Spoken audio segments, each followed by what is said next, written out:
definitely love to carry a gun. If it's your time to go, it's your time to go. Professional MMA fighter, actress. Now you're suing Disney. Got a hell of a name behind you. And so people always want to know, how do you protect yourself? Mm-hmm. So what are some things you carry on you every day, if you carry anything? Well, I think just like what we saw with Trump, how he just turned his head, I feel like that was such a God moment. So I think first, God,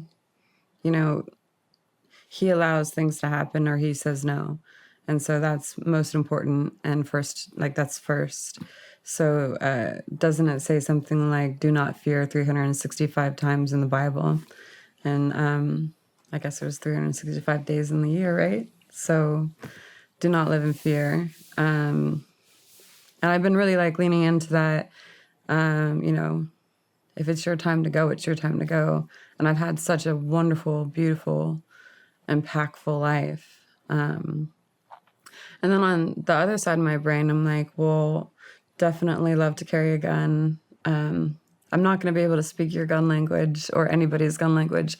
All I know is how to use it. But the 6 Hour guys, they gave me one this big, little tiny one I can carry in my purse with one of those targets or those little red dots in it, so you can really get specific with it. They gave that to you how many years ago? That was about 4. Do you like it? I love it. I love having it on me. I mean, I hate that so many people are anti-gun, but I know mixed martial arts, and I feel very confident in uncomfortable situations. Like a lady tripped out at me at Target the other day, and she, this is Montana. She probably wrestles cattle. I mean, she looks like she wrestles cattle.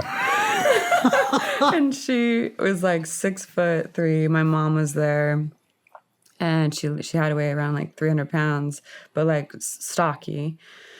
And I was like, oh man, I don't know. Sometimes these people, I don't know, are attracted to you, and they see something in you, and it just I don't know if it's a spiritual thing, but she started trying to start trouble, and I just got in between me and my mom. I know she was struggling with schizophrenia because I've had family members who've had schizophrenia, and so I knew there was a lot going on there.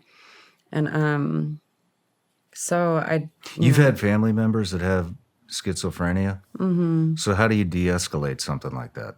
I used to not be very good at that, but you just can't. You can't let it in. You can't take it personally. You don't recognize the behavior. You just kind of pretend you just keep going, that didn't happen.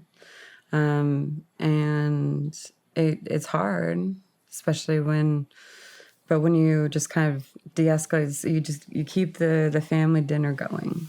And the thing with schizophrenia is there's this, there's a spectrum of it, and that person thinks that they're having a conversation, just like the lady at Target. She was having a separate conversation in her head to me that we weren't having. And Wow. She was making it up in her head. And so I'm sitting there thinking, oh gosh, this is how I'm gonna get her. I'm gonna take her legs out first so I can have she was on her knees, we might be the same size. And then I'll get around to her back. And then I just thinking, oh man. Then there's going to be some sort of Target video camera that catches this, and TMZ is going to get it. And, what if my shirt flips up? And I just think all of these silly things that you're thinking. But I told my mom to go sit down in the corner, and she's like, Gina? And I'm like, I got this. Because at the same time, I want these people to feel people shrink back from them. And I don't want them to feel shrunken back from them or intimidated from them. And so I stood next to her the entire time while we got our coffee from Starbucks, and I didn't move away from her, which I think she's had a lot of people move away from her. And she was looking at me like I was insane, but I wanted her to, get used to somebody not shrinking back from her. And then so my name, both our coffees came out, and I just looked at her, and I think, she said something about having a child while she was screaming these weird things. And I just felt, my gosh, this child that has to have this mom come home in the state.